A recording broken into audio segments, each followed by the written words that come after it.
ताज नगरी आगरा की इन तस्वीरों में एक ऐसी दास्तान छिपी है जिसे सुनने के बाद कोई पत्थर दिल ही होगा जिसका कलेजा पिघल नहीं जाएगा, जिसकी आंखों से आंसू नहीं बहने लगेंगे। इन तस्वीरों में काल बने कोरोना का जानलेवा रूप छिपा है तो अपने सुहाग को बचाने के लिए एक पत्नी की संघर्ष गाथा भी है। कलयुग के सावित्री की एक बार फिर यमराज से ठन गई थी। कोरोना काल बनकर इस महिला के सुहाग का हरण करने आया था। उस सावित्री के पति सत्यवान के प्राण यमराज ने हर लिए थे और वो यमराज से लड़कर अपने पति के प्राण वापस ले आई थी। लेकिन इस सावित्री की जंग काल बने कोरोना से थी।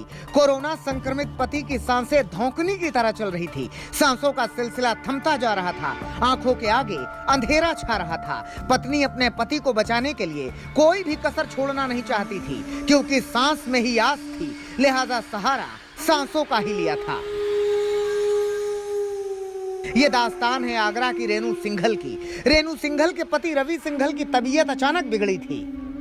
ऑक्सीजन लेवल कम हो गया था। पति की बिगड़ती हालत को देखते हुए रेणु सिंघल उन्हें लेकर बाहर निकल गई और कोई चारा नहीं था। एम्बुलेंस का इंतजार भारी पड़ सकता था, लिहाजा अपने पति को ऑटो में लेकर वो घर से निकल गई थी। आगरा के सरोजनी नायडू मेडिकल कॉलेज पहुंची, लेकिन अफसोस, अस्पताल में जगह ही नहीं मिली। रेणु सिंघल के ऊपर आसमान था, नीचे जमीन और ऑटो में सांसों के लिए संघर्ष करते पति। रवि सिंघल का ऑक्सीजन लेवल लगातार गिर रहा था। रवि ऑटो में ही तड़प रहे थे। पति को मौत के मुंह में जाता देख रेणु सिंघल ने रवि के फेफड़े में अपनी सांसें भरनी शुरू की। पति को बचाने के लिए रेणु लगातार अपने मुंह से ऑक्सीजन देने लगी।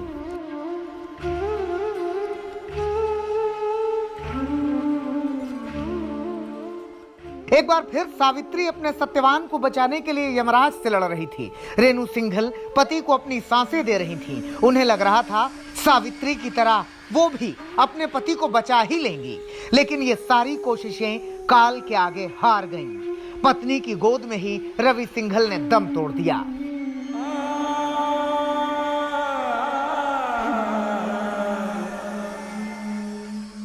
बेबस रेणु सिंघल कुछ नहीं कर पाईं। आगरा, जिसे मोहब्बत की नगरी कहा जाता है, जहां मोहब्बत की जीती जागती निशानी ताजमहल आज भी मौजूद है, उस ताज नगरी में रेणु सिंघल मोहब्बत का वो अफसाना लिख गईं जिसे याद करके हर शख्स आंसुओं में डूबा जा रहा है। अपने कोरोना संक्रमित पति को बचाने के लिए रेणु सिंघल